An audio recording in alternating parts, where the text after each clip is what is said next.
Welcome to our channel. Today we're going to teach you how to save your photos and videos to your gallery in your phone. Let's get started. Click Snapchat. Great. Now you're going to, this is your profile. This is where your profile is. You're going to click the little picture icon in the corner right there. And these are all your videos and pictures that you recorded inside the app. And these are all your camera roll pictures. So you want to get the pictures that you recorded in the app on your camera roll. So you're going to click one, and then you're going to click the little pen down in the bottom right there. Great.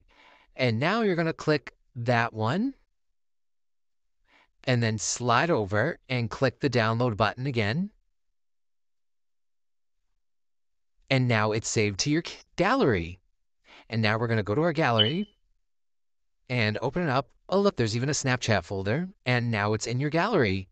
Now you have just saved your video. That works with pictures as well. If this video has helped you in any way, please like and subscribe. Bye.